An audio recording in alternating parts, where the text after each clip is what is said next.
Love in America is brought to you by Gold and Diamond Source. The Gold and Diamond Source has been in business for nearly 4 decades and is one of the largest family-owned jewelry stores in America. We have the largest selection of white and fancy colored diamonds and gemstones you'll find anywhere. We also have private areas for VIP viewings. Only at the Gold and Diamond Source. Everyone has a story to tell. It's my mission to tell it. Unscripted, unedited.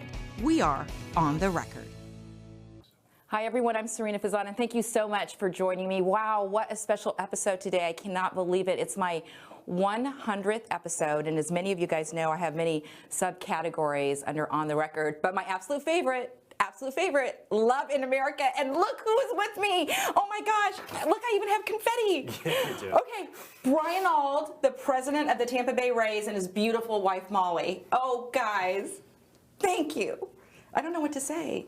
My 100th episode and you're here. It's very exciting. Thanks for having us. We're glad to be here. And Brian even got a haircut. Yes.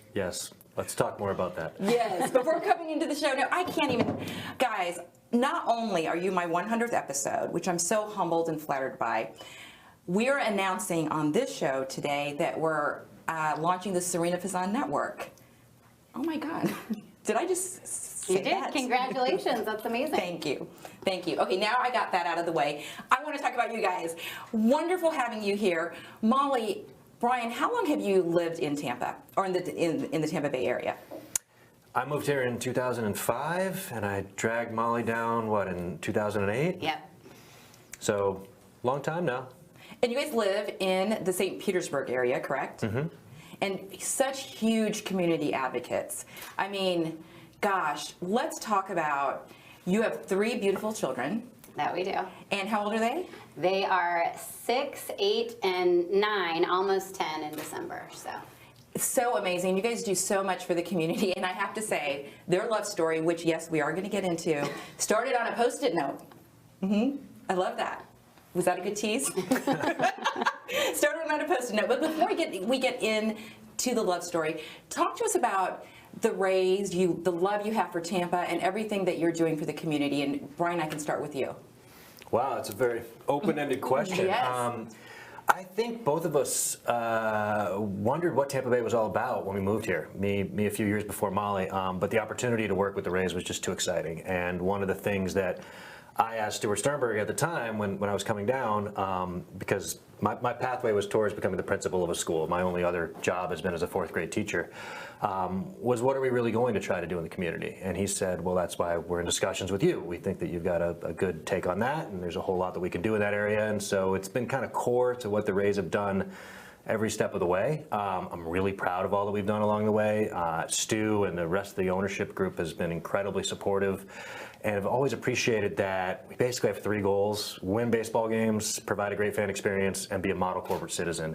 And while we're not a perfect organization, I do think we've hit pretty well on those 3 things, and it brings me great pride to say as much. Okay, amazing. And did you guys absorb? He was a 4th grade teacher. You went to Stanford and Harvard. My school is I always wanted to go to Harvard. Was accepted, actually. But anyway, from teaching to the president of a baseball team, like that, Yeah, I mean, I just, in the middle of business school, where I was fortunate enough to go to Harvard, my old high school friend Matt Silverman called, and he had been working at Goldman Sachs with a guy named Stuart Sternberg, and said that Stu was about to buy the Tampa Bay Devil Rays, as they were known at the time, and was I interested in coming down there and working for the team. And it was just too cool of an opportunity to pass up. We were in our late 20s at the time, Matt and I. He's always been just about the smartest guy I've ever known, and so the opportunity to partner with him, I always joke around with people, if we'd been given a sock factory to run, I would have been excited about. To get a Major League Baseball team was just beyond my wildest dreams, and been doing it now for 17 years. It's awesome. And also, going back, though, to your passion for children, because Molly, you have such a huge passion for children as well. You guys, in fact, have chosen to put your 3 kids in the local public school, opting out of a private school to build that community. Why did you guys do that, and why is that so important? I think for me, public school has just always been such a symbol of opportunity and access access, and I grew up, my mom was a public school teacher, and I grew up in going to public school, and I grew up with the idea that that is what you do, and that is how you build community. And from very early on, when Brian and I moved to St. Pete, even before we had kids, you know, we talked a lot about the public schools, and I think specifically here in Pinellas County, oftentimes our public schools, you know, they have a bad reputation, and I'm not sure why. They're amazing schools. There's amazing teachers, amazing administrators doing so much to just give our kids a love of learning. And the one thing that I am really passionate about, and I think Brian is too, we could say, is that you have to be in it. You know, you have to be in it to make it happen. And education was always something that I was excited about, and that's one of the things that Brian and I have always had in common. Not always exactly how we get to those positive outcomes. We've had a lot of, you know, interesting conversations about that, but I think the one thing that we do both believe in is that you've got to be involved, and you've got to be, you know, in it to help make change and really make our education system everything that it can be for all kids. And tell us, you're a president too. You go, girl. Yes. So, I mean, right now, I'm not going to lie, I have a couple of different hats, but one of them, you know, I am the president of our PTA at North Shore Elementary. So this is my first year doing that, and it's been, you know, an interesting year with COVID and kind of re-entry into school and in-person learning, and so that's been really interesting. It's been hard at times, but it's also been really amazing, just seeing the community come together.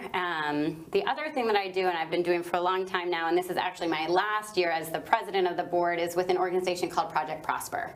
So we work with immigrants and refugees in the Tampa Bay area. We give small, no-interest loans and financial education for specifically those folks, looking at how do we empower folks to integrate into our financial systems and use those to create opportunity for themselves and their families and their children. Amazing. So Brian, when you listen to Molly speak about all of this stuff that she does, and of course probably the CEO of the household too, right? Which they usually Co-CEO. Co-CEO. How does that make you feel? Because I know, you know, oftentimes, of course, you're the president of a major baseball team, so you get a lot of attention, right? But to hear your wife speak and all the amazing things she does, how's that making you feel right now? I'm incredibly proud, and I'm incredibly happy for Molly. You know, when she moved down here, she's always known, she's had a card. If she ever wanted to move anywhere, we would go anywhere. You know, I said, look, this is a pretty cool job that I have right now. Let's see if it works. Let's see if it works for us. You know, at the time we were just dating, we got engaged, we got married. But I was always really, I knew that for it to work, she had to find her niche and her things, and whether it be Project Prosper or now the work that she does with the, you know, North Shore Elementary, which is such an incredible school and which is a better school for having her involved in it. It just reminds me that we've made a nice little life here, and we're really a part of the community, and it's one of the reasons we're fighting so hard to make sure we stay here for a really long time. And you guys are amazing. And honestly, all the things that the Rays do, like for instance, you guys have implemented programs, and you could see, because you both have that passion of volunteering and giving back to the community. I mean, you do things that most baseball teams, well, I shouldn't say that because I don't know about all the teams, but you have really implemented programs to help the community. Yeah, it's core to who we are. You know, every employee gets one paid day off per month to volunteer wherever they want in the community. And it just helps us get the kinds of people hired that we want, keep the kinds of people who value that sort of a policy, and it makes our whole organization better. We have a lot of, you know, absolutely community-oriented, dedicated employees who also figure out the best ways to use the assets that a Major League Baseball team has to improve the community, and that's the whole point. Look, having taught fourth grade in a marginalized community for long enough to realize how difficult things can be for particularly certain populations, you see what's really important. And winning baseball games is great, but if that was all that we did, I think many of us at the organization would be left feeling a little hollow, and so it's using that platform to do all these other things that brings us real fulfillment. So, how lucky are we, right, Tampa Bay community, to have the Aulds as part of our community, bettering our community. So, You know how I love getting personal. All right, we talked about this important stuff, but we're going to go to a break and we're going to get to how did these two get together in the first place? Because we're so happy that you're together, and you're together here in Tampa Bay. It all started with a Post-it note. I mean, we're talking from Boulder, New York, California, right? Where else, Molly? Dallas? Yeah, it's like you guys have been, yeah. So, okay, we're going to go to a break. We're going to go come right back, and we're going to be in Studio B, where we're going to discuss my favorite topic now, love.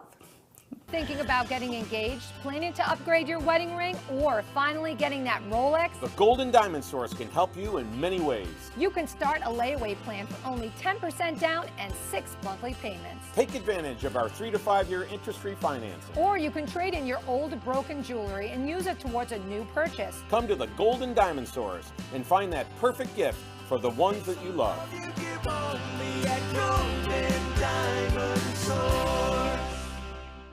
Emily is an affordable gold and diamond jewelry line. It really hits any price point between $150 to $1,000. Anyone can afford it, anyone can wear it. You can stack it just like these bracelets. But it is a really beautiful line, and it's just nice because it's such a good starter piece. You know, you don't want jewelry that's going to turn your skin green. You're going to want jewelry that can have value and last you a lifetime, and that's what Emily has to offer. Hey, we're back, guys. Studio B. Brian just said you have your own network. It's amazing. I know. I'm so humbled and blessed by that. Thank you for saying that. Of course, this is Brian Auld, of course, the president of the Tampa Bay Rays, and his beautiful wife, Molly, president of Project Prosper, and a huge community advocate. All right, we talked about some amazing stuff already, but now let's get to your love story that started on a Post-it note. Molly. Yes. Share the story what you were telling me right before you got here. Okay, so Brian and I met because my grandparents are his parents' next door neighbors. And basically, I was living in LA at the time. I was going to graduate school in New York, and I had to drive my car from California to Colorado. I was leaving it there with my parents. And when I was driving, I stopped at my grandparents' house, and they had recently moved in next door to Brian's parents, and I met his mom.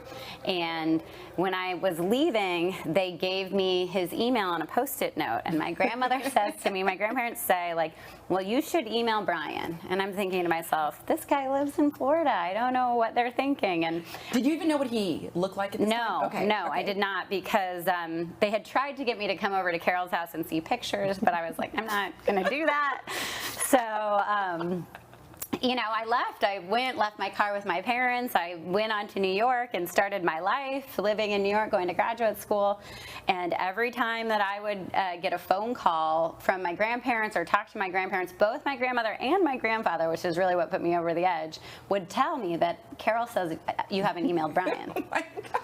And I talked to my mom at one point, and I was like, how do we get them to stop talking about this? This is incredibly awkward for me.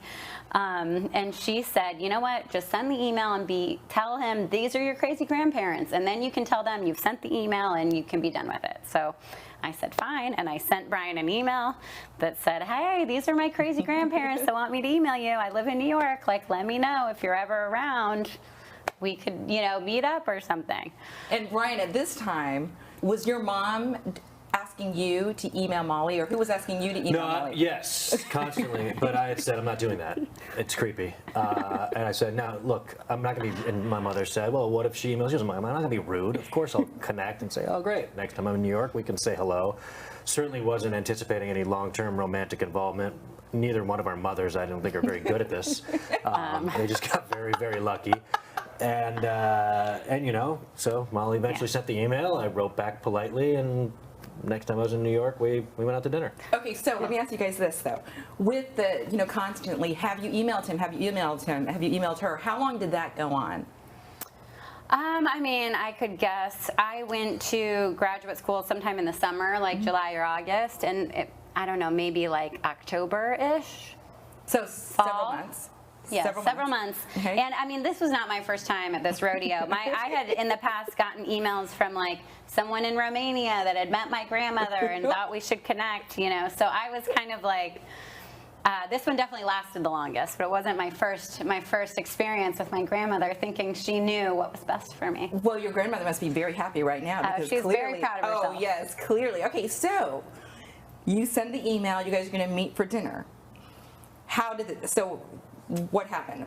I remember asking a friend, living in New York, people dated a lot more than they did when I was in California. So I was asking my friends, like, should I go out with this guy? Like, is this weird? And they all assured me it was not weird and it was totally fine. And so they helped me pick a restaurant in the East Village, and I emailed him the name of the restaurant, and we met there.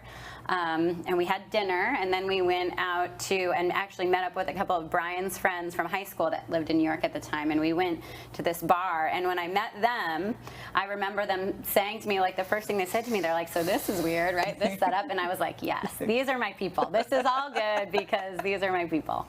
But yeah, and then afterward, I always tell people that when people say, everyone wanted to know how was the date, how was it, because it was so bizarre. I always say, considering I just went on a blind date with my grandmother's neighbor's son who lives in Florida, it was the best blind date I've ever been on.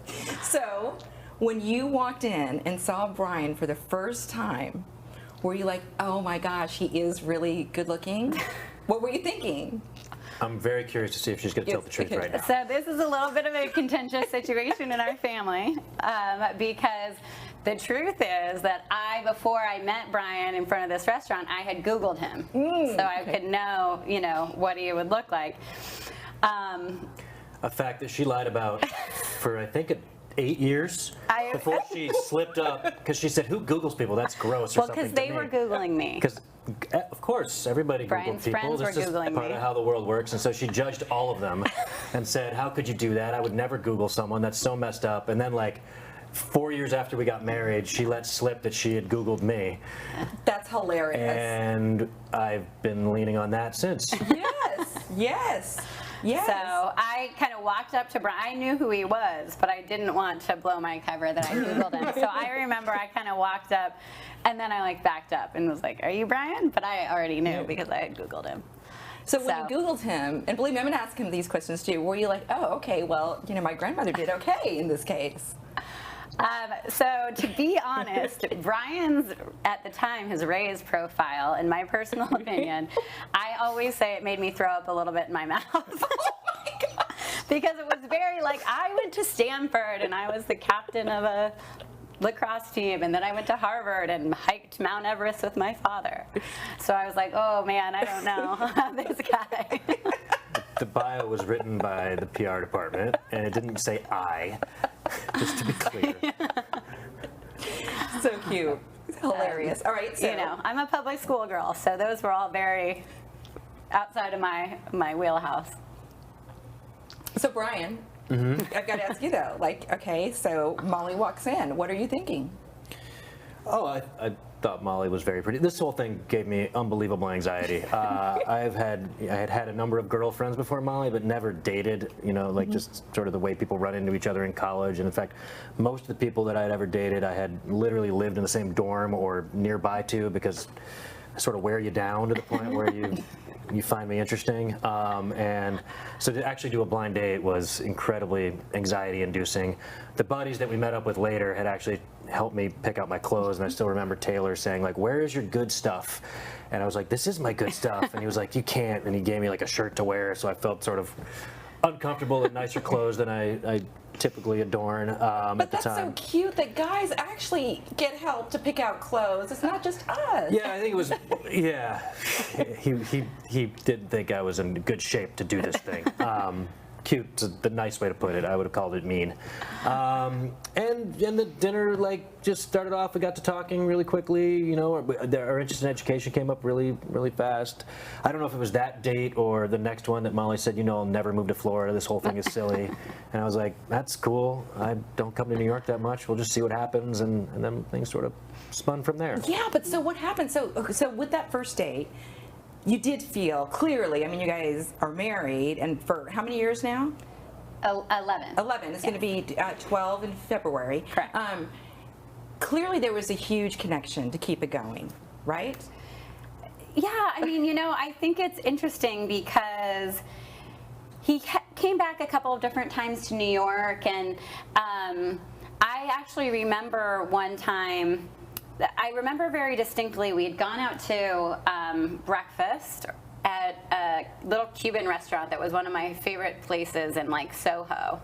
And I had to do a project. We went out to breakfast because Molly gotten so drunk the day before that she canceled our date. And she explained that UCLA had beaten USC, so obviously the date was off. I'm partying.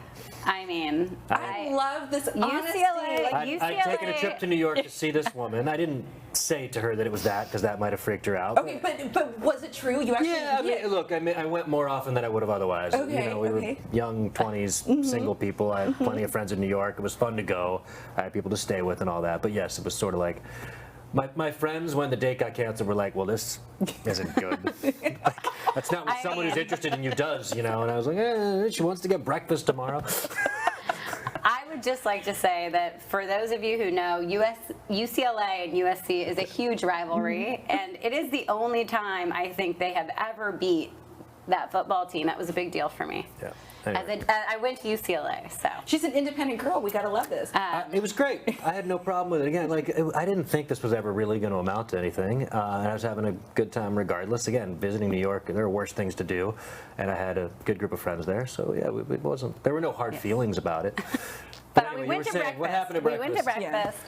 I had some project that I had to work on afterwards, and so he kind of walked me onto NYU's campus at some point, and he went on his way. And I remember walking into the building that I was walking into and thinking to myself, like, could this be the guy? That would be crazy. That would be insane. That's insane. And kind of like went on about my life. And my day. But I do remember walking into that building and having that thought. That thought, especially because, as Brian mentioned, I mean, this was also bananas. Of course, this is not going to be my person. This was just kind of a random adventure that I was doing at the behest of my grandmother. So how long had this long distance thing been going at this point, would you say? I don't know. That was like the third visit, I want to say. Not long. Yeah. Maybe a month and a half. Okay, so. But I'm very charming. Yes, you both are very charming. So, Brian, when did you have an epiphany as well? It was slower moving for me than that. First of all, Molly denied me any of the satisfaction of sharing any feelings the entire time. And my buddies here, including Matt, Silverman, who's the other team president of the Rays, were saying, you need to be careful. Don't tell her you love her. You're going to freak her out like you always do, because I'm an emotional, sappy fellow. And so I was sort of trying to play it cool along the way. But I remember at one point feeling, and I think I said it to Molly, that I had, when you're in high school and you fall in love for the first time, or when you're younger, and then I'd had that feeling with 2 or 3 women in my life, and then I hadn't had it in most of my 20s. And I started to wonder if that was just part of being mature, that you don't fall stupid in love, because you recognize that those feelings never last, and you've broken up with 3 people that you were more in love with than anybody ever realizes in their whole life. And I said to Molly at one point, like, you've brought that feeling back to me that I thought might never come.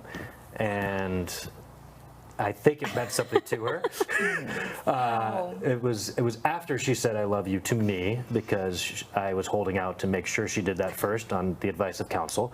And the funny part about that story was she actually did that to me when I was we were taking a vacation to Jamaica with some friends. And I was texting her from the plane because it happened to be low enough that I got service. And she thought that meant that the plane was going to crash. And that, for whatever reason, when she imagined me dying, was when she was like, I should tell this guy that I care about. Oh my gosh. Is that true? Really? I mean, I'll say it's true. On account of it being the truth. Yeah, that happened. So at this point, how long had you guys been together? And it was still long distance, right? Maybe like a year. Somewhere in my phone, I have our "I love you"versary, which I use just to make her do that, just to embarrass her every year. Oh man! Like, this is when you did it first. He can always hold that you did it first. He can. So when did the engagement come, and how did you propose? Oh, this is another story that involves Molly getting too drunk.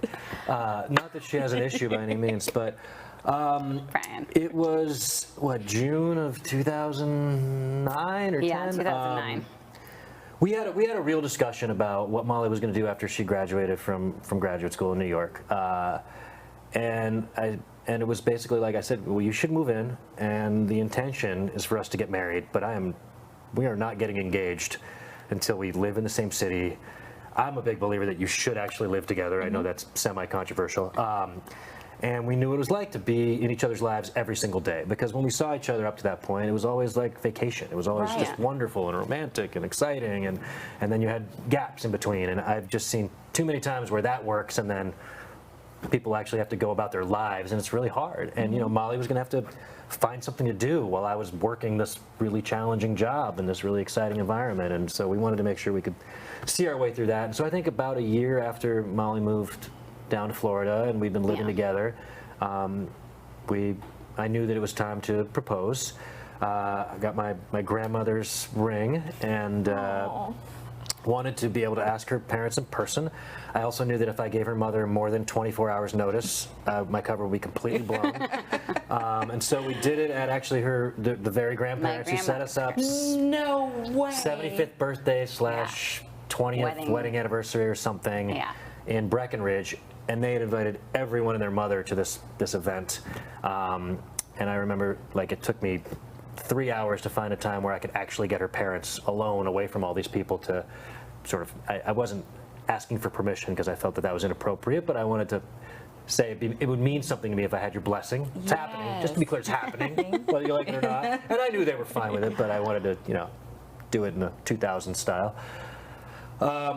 And so I actually walked into their room where everyone was staying. I still remember her dad was on the couch watching a baseball game, and I was just sort of standing there. Her mom was on the phone. I was like, "Can I have a minute of your time?" And Judy was like, "Just a second." I was like, "Can you just hang up the phone? Like, we all know what I'm doing here. Can you do that later?" So we did that really quickly, and she was so excited, and then she wanted to know every detail, and I was like, "Well, I'm hoping we can go on a hike tomorrow, just the two of us, and figure things out." But that night there was this ruckus celebration and party, and Molly was not in good shape to go hiking the following day. And so I still remember I had an engagement party planned. The Rays were playing the Colorado Rockies in Denver, and we had a bunch of friends, a bunch of Molly's people all coming to this big celebration at the game, which was at, I want to say, 1 p.m. And it's 10 a.m. I haven't proposed yet. Oh my God. And so I say something to the effect of, "Hey, let's go for a walk," which is not a thing I do. And she's like, "Okay." And we went for this walk. I'm literally walking around her hometown just trying to find like a spot. I remember looking at street signs to see if anything resonated. And eventually we got to like the base of these mountains. And I just did it. And she got all flustered about me taking a knee and asking me to stand up. And she said yes. Did you cry? Brian probably cried. Has she ever cried? Brian's like, I'm the I sappy do one. cry, but Brian probably cried. I don't think I did. I think I was very nervous. It just, very flustered is a good Were you good word. surprised? Were you surprised? I was surprised. I mean, I knew that Brian and I were going to get married. That was our plan. I knew that was our thing, but I really had no idea. That it was happening at that moment. Yeah, That he was going to no propose at the idea. moment. Yeah. And then did you have the wedding of your dreams? I think I have one wedding regret, and it's that we didn't take more professional photos. It's my only wedding regret. With like worried friends. about what that was with being, friends. yeah. Like, I was so, but yes, no, we did. I mean, the rule with our wedding is that we wanted everybody who we cared about to be there, and so we were going to do everything else around that. So we got married here in Florida. Yeah, it was an open bar and unlimited guest list, including our parents. Including Wherever our you want. parents. We just, whoever wanted to be there. We didn't have like enough seats for everyone to sit during the wedding. We kind of got like married in the round sort of thing. Some people were standing, some people were sitting. Our friends officiated. Yes. It was great. Yeah, it was the wedding of our dreams. Yeah, so it was, And at the time, Molly thought that the photos always took away from the yes, couple's from the enjoyment of the experience. wedding, so that's why we didn't do that, which Yeah. I guess is My a only regret, wedding but at regret. the moment we were like, yeah, we want to party with everybody else, not have to run off and do photos. Yeah. But see, isn't that so interesting? 'Cause this is the stuff that we love learning, right? But honestly, my mind is still at how sweet that the proposal happened at the very, very house, right? The grandmother's house. Well, we Kind had of Boulder very and close. Berkeley. We were Yeah. in Colorado. Yeah. Yes, in Colorado. Oh my gosh. All right, so before we close out the show, I always ask couples, what advice would you give to people who want to be in a long-term relationship and married? My two things kind of come a little bit, I'm not going to lie, a little bit from my dad. My mom will probably be upset that I'm giving him credit here, but one of them is that you have to always remember to grow and change together, and that you're not always going to do that at the same speed. And so if you're growing or changing faster, it's your job to wait for the other person. And if you notice the other person growing and changing, that it's your job to try and catch up, and that you're going to try to meet each other there. So that's one. And the other one, which is something that for me has been, is always there, and I try to kind of carry it into different relationships, is just assuming the best intentions. Assuming that the person that I love loves me, and what they're doing is not to be hurtful or mean or spiteful. And if they've done if any of those things have happened, that you need to share that with that person and communicate and talk about it, because, I do believe in Brian's always doing his best to make me happy, to make our life full, to be the best dad that he can be, to be the best friend that he can be, and you got to let that happen. Though he comes up short constantly. No. He's trying. No, that's really sweet. it. I mean, that's really sweet. That's what we both think is the thing. I mean, we wrote it into our vows even to give each other the benefit of the doubt, because it's the truth. And it was not easy to come to. I mean, the number of arguments, fights that we had sort of as we melded together as a couple around me just saying, if I'm doing something that's bothering you, it is by accident.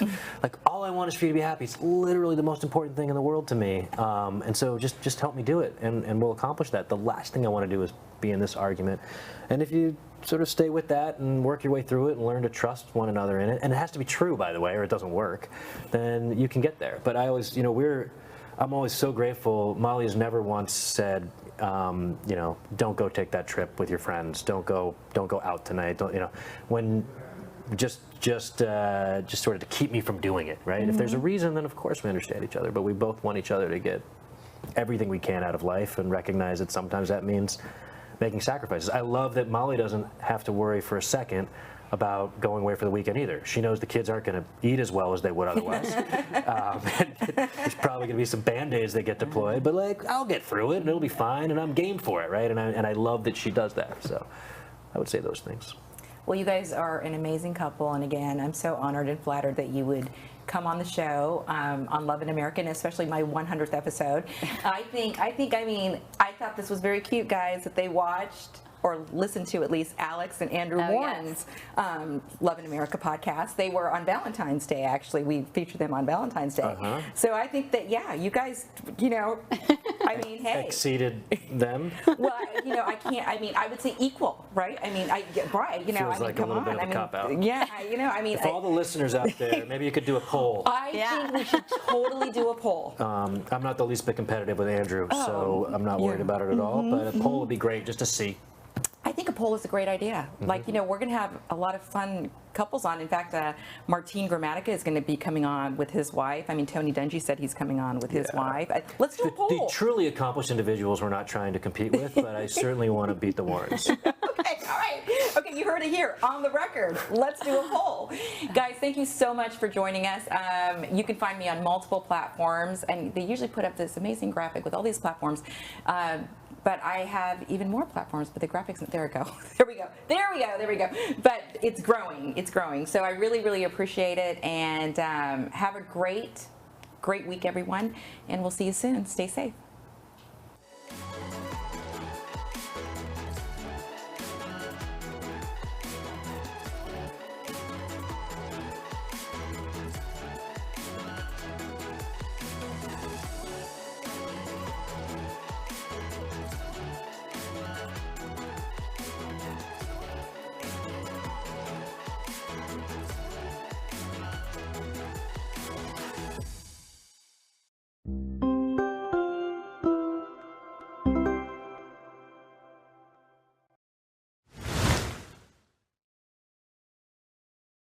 The first-time diamond buyers should feel comfortable coming here because our selection at the Golden Diamond Source is as large as you can imagine. So they don't have to worry about going to a store and feeling pressured about buying something. We educate them and they can make the right choice based on what's important to them.